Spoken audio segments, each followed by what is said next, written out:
Hi dear student, मैं Brijesh sir. तो आज की इस क्लास में हम लोग कंप्यूटर के बेसिक क्वेश्चन को पढ़ेंगे, जो कि आप थंबनेल में देख ही लिए होंगे क्वेश्चन कैसा है या क्लास कैसे चलने वाला है।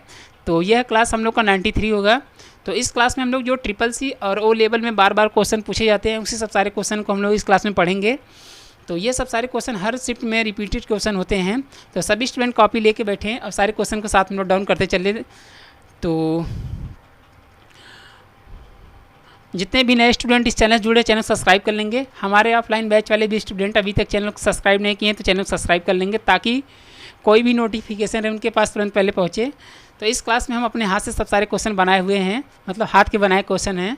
तो वैसे क्वेश्चन समझ में आएगा, हम एक्सप्लेन उसको अच्छे से कर देंगे, क्वेश्चन को भी अच्छे से एक्सप्लेन करेंगे और आंसर को भी अच्छे से हम बताएंगे।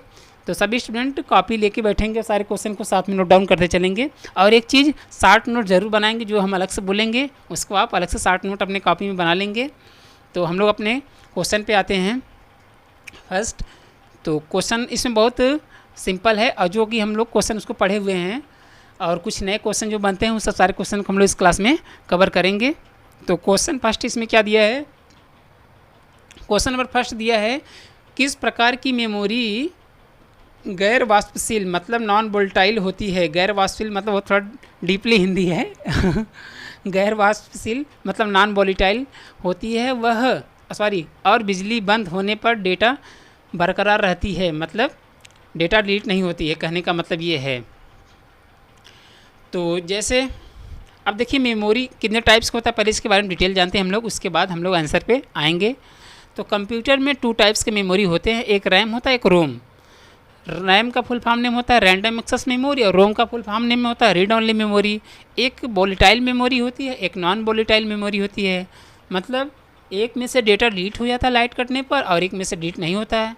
तो जिसमें से डिलीट हो जाता है उसको वोलेटाइल मेमोरी कहते हैं, और जिसमें से डेटा डिलीट नहीं होता है उससे नॉन वोलेटाइल मेमोरी कहते हैं। यही उसका टाइप्स है। तो इसमें यही पूछा है कि किस प्रकार की, ऐसे कंप्यूटर में किस प्रकार की मेमोरी है गैर वाष्पशील मतलब नॉन वोलेटाइल होती है, और बिजली मतलब लाइट चले जाने पर जो आप डेटा बना रहे हैं उसको आप जिसे सेव नहीं किए हैं, तो वह किस मेमोरी में सेव रहेगा, कहने का मतलब ये है। फर्स्ट ऑप्शन दिया रोम मतलब read only memory, second option दिया रैम यानी रैंडम एक्सेस मेमोरी।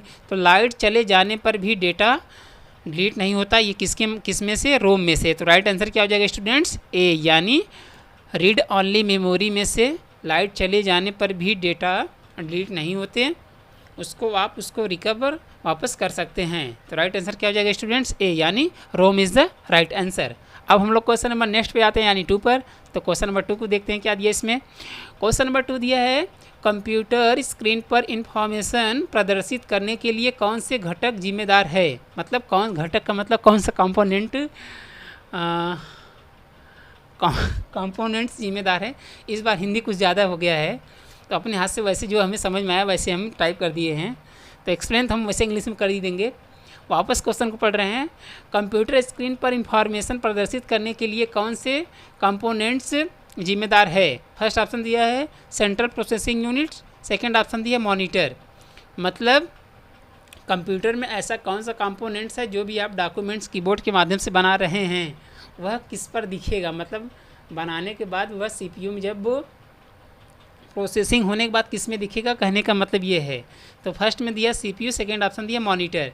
तो कोई भी जब हम लोग डाटा बनाते हैं मॉनिटर पे दिखता है, यानी डिस्प्ले पर दिखता है। तो राइट आंसर क्या हो जाएगा स्टूडेंट्स, बी, यानी monitor is the right answer.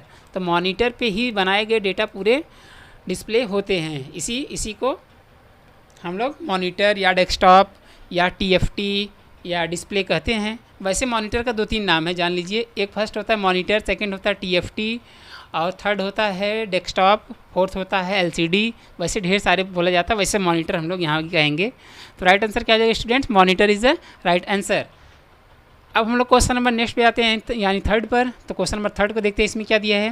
Question number 3rd दिया है, कौन सी प्रोग्रामिंग भाषा विशेष रूप से वेब पेज बनाने के लिए डिज़ाइन की गई है। फर्स्ट ऑप्शन दिया जावा स्क्रिप्ट, सेकेंड ऑप्शन दिया है पाइथन। प्रोग्रामिंग लैंग्वेज मतलब बनाने के लिए कौन सा ऐसा सॉफ्टवेयर है कि कौन से सॉफ्टवेयर पर प्रोग्रामिंग लैंग्वेज की कोडिंग की जाती है, कहने का मतलब ये है। जैसे एग्जांपल, जैसे हम लोग लिब्रे ऑफिस सॉफ्टवेयर पढ़ते हैं, माइक्रोसॉफ्ट सॉफ्टवेयर पढ़ते हैं, मतलब वर्ड पैड हुआ, माइक्रोसॉफ्ट वर्ड हुआ, माइक्रोसॉफ्ट एक्सेल हुआ, लिब्रे ऑफिस राइटर हुआ, कैल्क हुआ, इम्प्रेस, ये जो सब सारे सॉफ्टवेयर बनाए गए हैं, वह सब सॉफ्टवेयर किस पर बनाए जाते हैं, क्वेश्चन का कहने का मतलब ये है। तो वापस क्वेश्चन को पढ़ रहे हैं, देखिए, यह कौन सी प्रोग्रामिंग भाषा, मतलब कौन सी प्रोग्रामिंग लैंग्वेज विशेष रूप से वेब पेज बनाने के लिए डिज़ाइन की गई है। तो कौन सा डिज़ाइन किया गया स्टूडेंट? फर्स्ट ऑप्शन में दिया जावास्क्रिप्ट, सेकंड ऑप्शन में दिया पाइथन। तो प्रोग्रामिंग लैंग्वेज बनाने के लिए जावास्क्रिप्ट आप प्रोग्राम का प्रयोग किया जाता है। तो राइट आंसर क्या हो जाएगा स्टूडेंट्स? ए, यानी JavaScript program is the right answer. JavaScript पर ही प्रोग्रामिंग लैंग्वेज के डिज़ाइन को किया जाता है, ये इसका राइट आंसर हो जाएगा।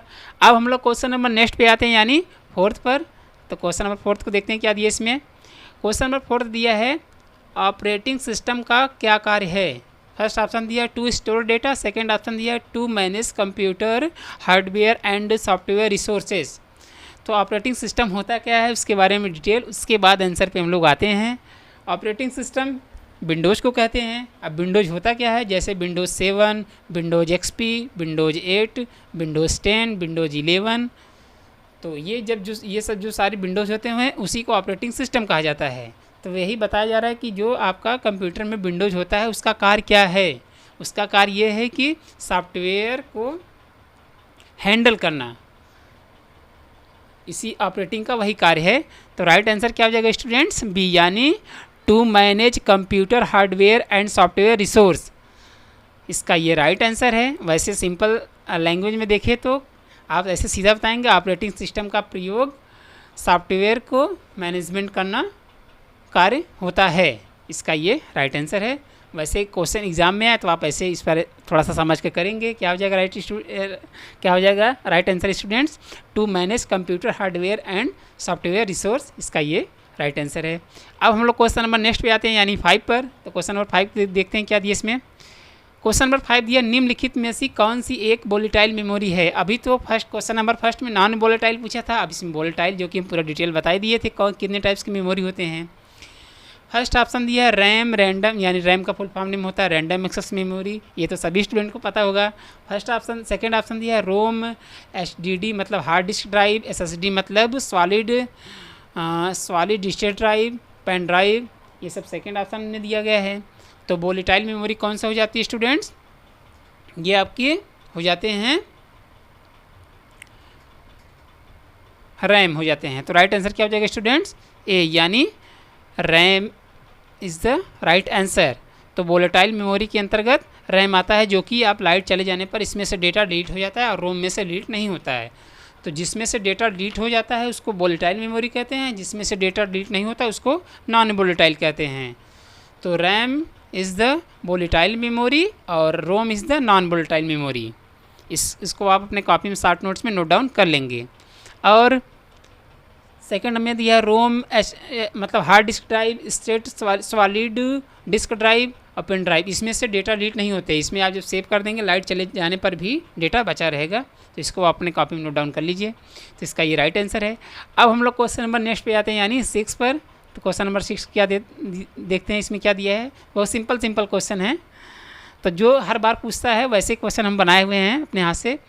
तो क्वेश्चन नंबर 6 दिया, what is the full form of USB, मतलब USB का फुल फॉर्म नेम क्या है। फर्स्ट ऑप्शन दिया अल्ट्रा स्पीड बस, सेकंड ऑप्शन दिया यूनिवर्सल सर्विस सीरियल बस। तो USB का फुल फॉर्म नेम क्या हो जाएगा स्टूडेंट्स? बी, यानी यूनिवर्सल सीरियल बस इज़ द राइट आंसर। इसका ये करेक्ट फुल फॉर्म नेम है। तो USB का फुल फॉर्म नेम क्या हो जाएगा स्टूडेंट? यूनिवर्सल सीरियल बस, इसका ये फुल फॉर्म नेम होगा। तो अच्छे सभी स्टूडेंट अपने कॉपी में नोट डाउन करेंगे। अब हम लोग क्वेश्चन नंबर नेक्स्ट पे आते हैं, यानी 7 पर। तो क्वेश्चन नंबर 7 देखते हैं क्या दिया इसमें।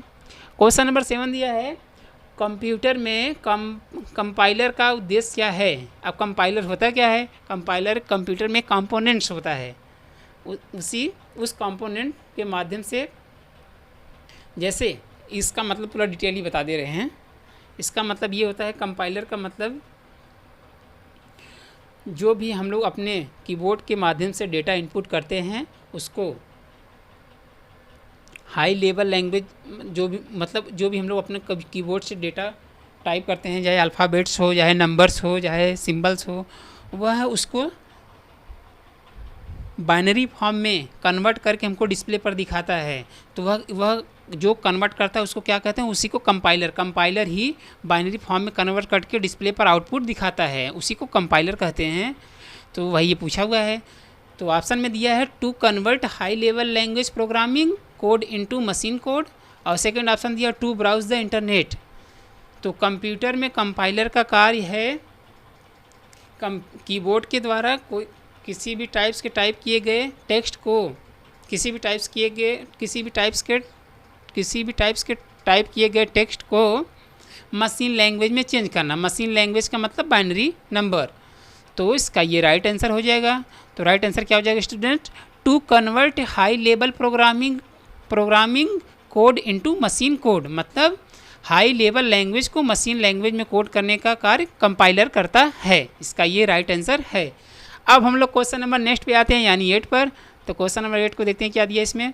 क्वेश्चन नंबर 8 दिया है what does GUI stand for, मतलब GUI का फुल फॉर्म नेम क्या होता है।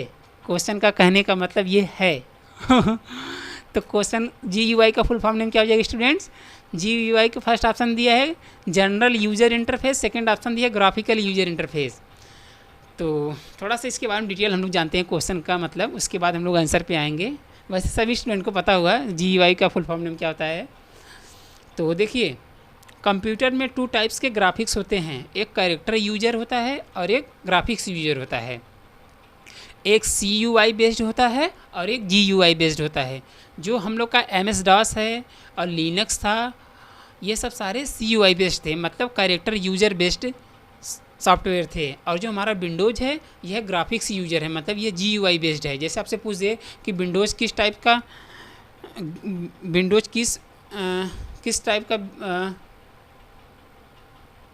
क्या पूछेगा, जैसे पूछे विंडोज़ किस टाइप का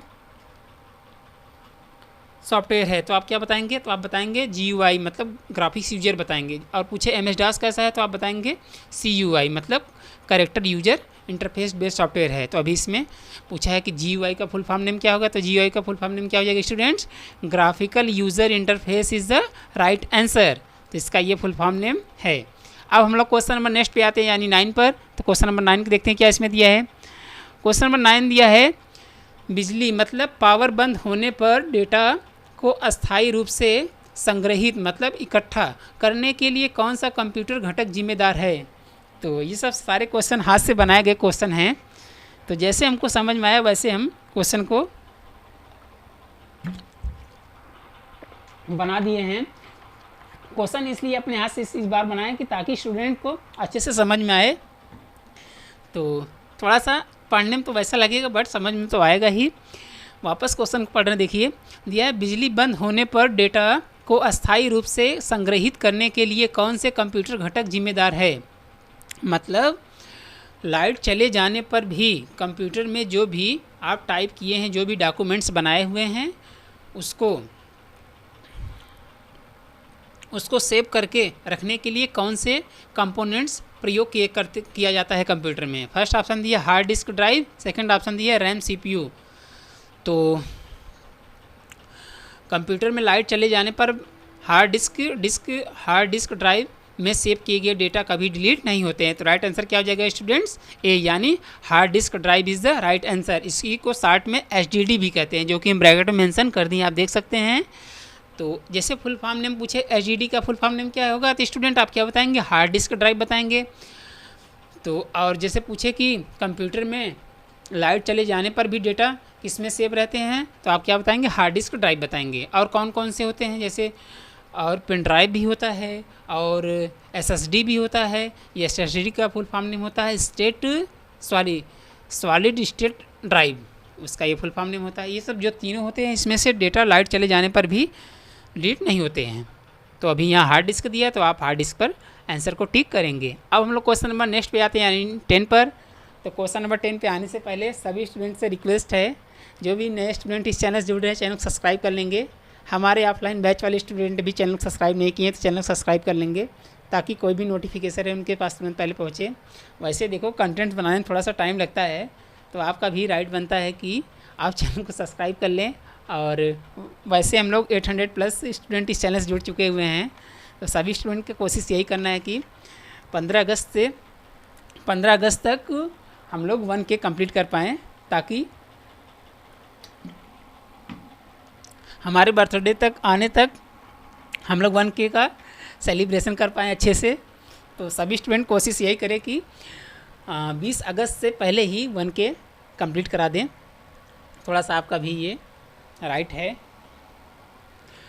तो क्वेश्चन वैसे समझ में आ ही रहा होगा, तो इसका ये राइट आंसर है। तो हम लोग क्वेश्चन नंबर 10 पे आते हैं। क्वेश्चन नंबर 10 क्या दिया इसमें? क्वेश्चन नंबर 10 दिया IP एड्रेस का उद्देश्य है, मतलब IP एड्रेस का क्या उद्देश्य है। अब आपके माइंड में क्लिक होगा कि IP का फुल फॉर्म नेम क्या होगा। तो IP का फुल फॉर्म नेम क्या हो जाएगा स्टूडेंट्स? Internet protocol. ये IP का फुल फॉर्म नेम है। अब इसमें पूछा है इंटरनेट प्रोटोकॉल एड्रेस का उद्देश्य क्या है, मतलब कार्य क्या है। फर्स्ट ऑप्शन दिया to identify the user of the computer. Second option दिया to identify the computer on a network. तो IP एड्रेस का कार्य होता है कंप्यूटर के नेटवर्क को वेरीफाई करना। तो राइट आंसर क्या हो जाएगा स्टूडेंट्स? बी, यानी to identify the computer on a network. IP address का कार्य यह है कि कंप्यूटर में कनेक्ट किए गए नेटवर्क को एक तरीके से पहचानने के लिए IP एड्रेस का प्रयोग किया जाता है, यानी इंटरनेट प्रोटोकॉल एड्रेस का प्रयोग किया जाता है। इसका ये राइट आंसर है। अब हम लोग क्वेश्चन नंबर नेक्स्ट पे आते हैं, यानी 11 पर। तो क्वेश्चन नंबर 11 देखते हैं क्या दिया इसमें। क्वेश्चन नंबर 11 दिया है डेटा विश्लेषण, मतलब एनालाइज्ड और मशीन लर्निंग के लिए अक्सर किस प्रोग्रामिंग भाषा का उपयोग किया जाता है। फर्स्ट ऑप्शन दिया पाइथन, सेकंड ऑप्शन दिया C++। तो कंप्यूटर में बनाए गए डेटा, मतलब स्टोर किए गए डेटा का एनालाइज्ड करने के लिए अक्सर पाइथन लैंग्वेज का प्रयोग किया जाता है। तो राइट आंसर क्या हो जाएगा स्टूडेंट्स? ए, यानी Python programming is the right answer. तो जो भी डेटा हम लोग कंप्यूटर में सेव करते हैं उसको जो मशीन लैंग्वेज में चेंज करता है वह किसका कार्य है, कौन सा करता है, वो पाइथन करता है। तो राइट आंसर क्या हो जाएगा students? Python is the right answer. अब हम लोग क्वेश्चन नंबर नेक्स्ट पे आते हैं, यानी 12 पर। तो क्वेश्चन नंबर 12 को देखते हैं क्या दिया इसमें। क्वेश्चन नंबर 12 दिया है निम्न में से किस मेमोरी को रिफ्रेश करने की आवश्यकता नहीं होती है। फर्स्ट ऑप्शन दिया है DRAM और सेकंड ऑप्शन दिया है SRAM। अब आपके माइंड में क्लिक होगा कि DRAM का फुल फॉर्म नेम क्या है, जो कि हम प्रीवियस क्लास में पढ़ा दिए हैं, बताए भी दिए हैं, डिटेल वापस बता दे रहे हैं। तो DRAM का फुल फॉर्म नेम हो जाएगा डायनेमिक रैंडम एक्सेस मेमोरी। क्या हो जाएगा स्टूडेंट्स? DRAM का full form name dynamic random access memory. और SRAM का फुल फॉर्म नेम क्या हो जाएगा students? Static random access memory. तो SRAM का फुल फॉर्म नेम क्या हो जाएगा student? Static random access memory. और DRAM का डायनेमिक रैंडम एक्सेस मेमोरी। अब यही पूछा कि कंप्यूटर में ऐसी कौन सी मेमोरी है जिसको रिफ्रेश करने की ज़रूरत नहीं है। तो जो स्टैटिक रैंडम एक्सेस मेमोरी होती है उसको रिफ्रेश करने की ज़रूरत नहीं होती, वो ऑटो रिफ्रेश होता रहता है कंप्यूटर में। तो राइट आंसर क्या हो जाएगा student? SRAM is the right answer, मतलब static random access memory is the right answer. इसको रिप्लेस करने की ज़रूरत नहीं होती है। और जो DRAM होता है, यानी जो डायनेमिक रैंडम एक्सेस मेमोरी होती है, इसको रिप्लेस बार बार हम लोग करते हैं, जो मतलब कंप्यूटर की प्रोसेसिंग को फास्ट करने के लिए। जैसे हम लोग प्रोग्राम अभी कोई यूज़ कर रहे हैं, उसका प्रोसेसिंग स्लो है, तो हम लोग राइट बटन क्लिक करते हैं या कीबोर्ड से F5 करते हैं। तो उसी जो हम लोग F5 करते हैं या राइट बटन से रिफ्रेश करते हैं, वह कौन सी मेमोरी रिफ्रेश होती है? वो dynamic random access memory refresh होती है, यानी DRAM रिफ्रेश होती है। और कौन सी नहीं होती है? SRAM रिफ्रेश नहीं की जाती है, ऑटो रिफ्रेश होता रहता है। तो इसका ये राइट आंसर है। अब हम लोग क्वेश्चन नंबर नेक्स्ट पे आते हैं, यानी 13 पर। तो क्वेश्चन नंबर 13 देखते हैं क्या दिया इसमें। क्वेश्चन नंबर 13 दिया है what is the full form name of DSM, मतलब DSM का फुल फॉर्म नेम क्या है।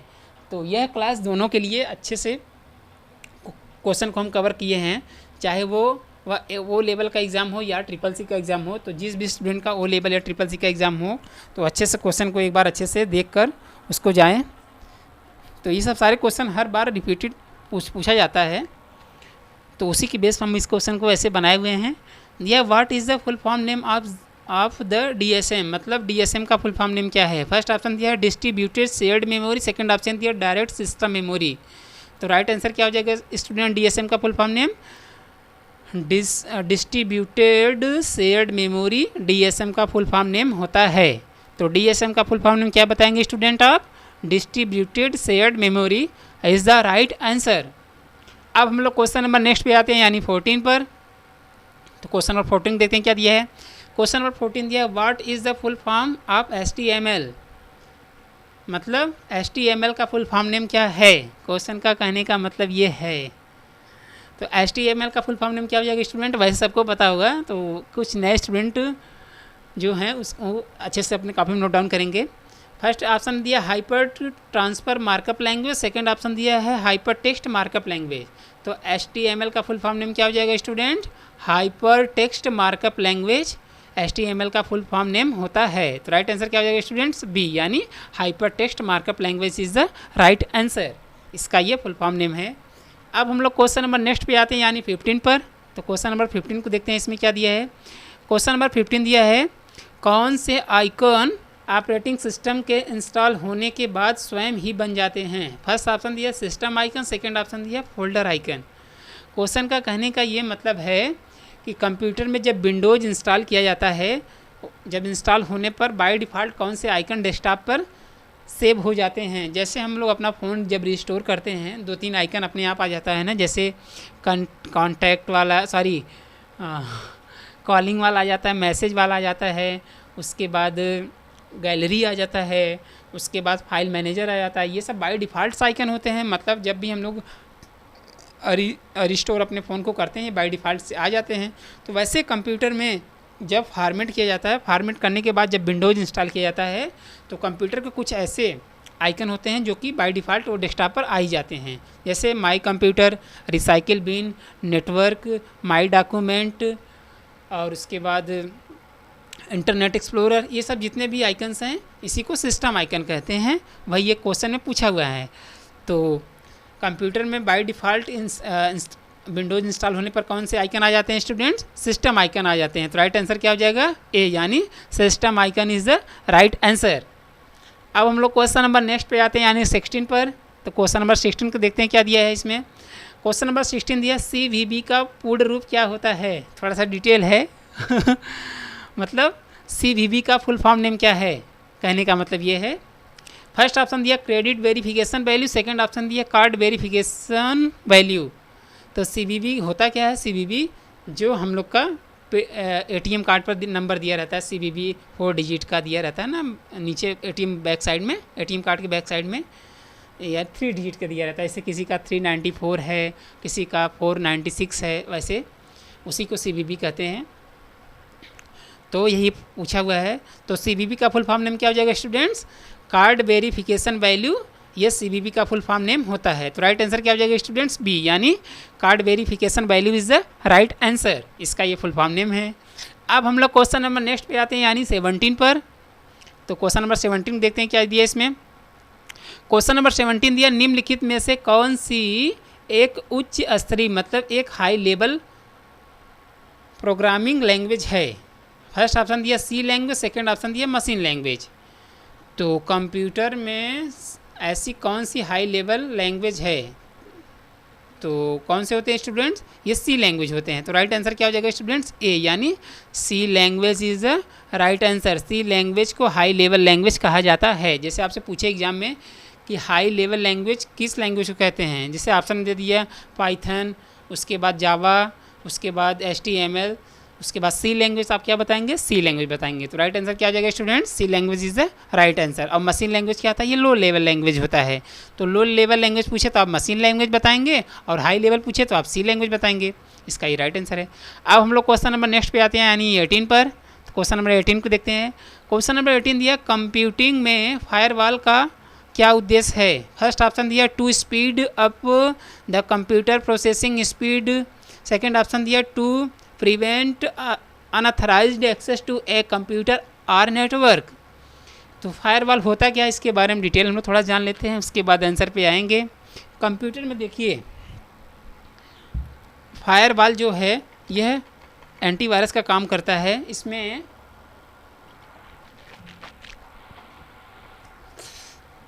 जैसे हम लोग गूगल क्रोम पर कोई वेबसाइट सर्च कर रहे हैं, अब वह वेबसाइट एक तरीके से गवर्नमेंट से वेरीफाइड नहीं है, मतलब वह एक तरीके से अननोन वेबसाइट है, मतलब टेम्परेरी वेबसाइट है, और उस वेबसाइट से आपके कंप्यूटर हैक भी कर सकते हैं, और उसमें कुछ ऐसे वायरस फाइल को आपके पास सेंड कर सकते हैं। इसी सब सारे चीज़ से बचने के लिए कंप्यूटर में फायरवॉल सॉफ्टवेयर दिया जाता है, उससे सिस्टम सॉफ्टवेयर कहते हैं। तो फायरवॉल के माध्यम से कंप्यूटर में अननोन फाइल्स को वो ब्लॉक कर देता है, उसका कार्य यही है। तो क्वेश्चन कहने का मतलब ये है, फर्स्ट ऑप्शन इसमें दिया to speed up the computer processing speed, second option दिया to prevent unauthorised access to a computer और नेटवर्क। मतलब आंसर का मतलब ये है कि जो भी वेबसाइट अनऑथराइज्ड है उसको कंप्यूटर में एक्सेस नहीं करेगा, मतलब उसको सर्च तो करेंगे बट उसको स्टोर नहीं कर सकता है। तो राइट आंसर क्या हो जाएगा स्टूडेंट्स? बी, यानी to prevent unauthorised access in computer और network is the right answer. तो वैसे हम क्वेश्चन को एक्सप्लेन कर दिए हैं, तो आप अपने कॉपी में नोट डाउन कर लीजिएगा अपनी लैंग्वेज में थोड़ा सा अपने तरीके से। तो अब हम लोग क्वेश्चन नंबर नेक्स्ट पे आते हैं, यानी 19 पर। तो क्वेश्चन नंबर 19 क्या दिया इसको देखते हैं।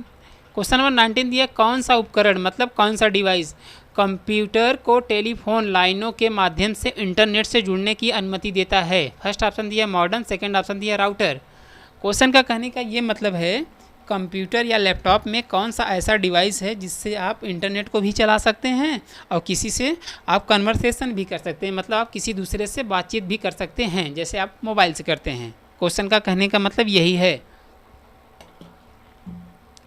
तो वैसे लैन और राउटर के माध्यम से तो आप बात नहीं कर सकते, केवल इंटरनेट यूज़ कर सकते हैं।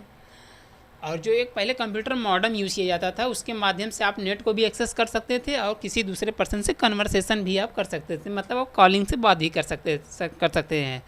तो राइट आंसर क्या हो जाएगा स्टूडेंट्स? ए, यानी modem is the right answer. Modem के माध्यम से आप इंटरनेट को भी चला सकते हैं और आप किसी दूसरे पर्सन से कॉलिंग से बात भी कर सकते हैं। अब जैसे आपसे एग्जाम में पूछे कि मॉडेम का फुल फॉर्म नेम क्या है, तो मॉडेम का फुल फॉर्म नेम क्या हो जाएगा स्टूडेंट? मॉड्यूलेटर और डीमॉड्यूलेटर, ये मॉडेम का फुल फॉर्म नेम है, जो कि हम ये डैश करके यहाँ मेंशन कर दिए हैं। तो मॉडेम का फुल फॉर्म नेम क्या हो जाएगा स्टूडेंट्स? मॉड्यूलेटर और डीमॉड्यूलेटर, ये मॉडेम का फुल फॉर्म नेम है। अब हम लोग इस क्लास के लास्ट क्वेश्चन पे आते हैं। तो उस लास्ट क्वेश्चन पे आने से पहले सभी स्टूडेंट से वापस से रिक्वेस्ट है, थोड़ा सब्सक्राइब कर देंगे ताकि जल्दी 15 अगस्त से पहले 1 की हम लोग कंप्लीट कर पाएँ। तो वैसे क्वेश्चन बहुत सब सिंपल था, ये सब सारे क्वेश्चन हर CCC और O लेवल में बार रिपीटेड पूछे जाते हैं। तो वैसे हम क्वेश्चन को अपने हाथ से इस बार बनाए थे हम, तो सभी स्टूडेंट अपने कॉपी में अच्छे से नोट डाउन करेंगे।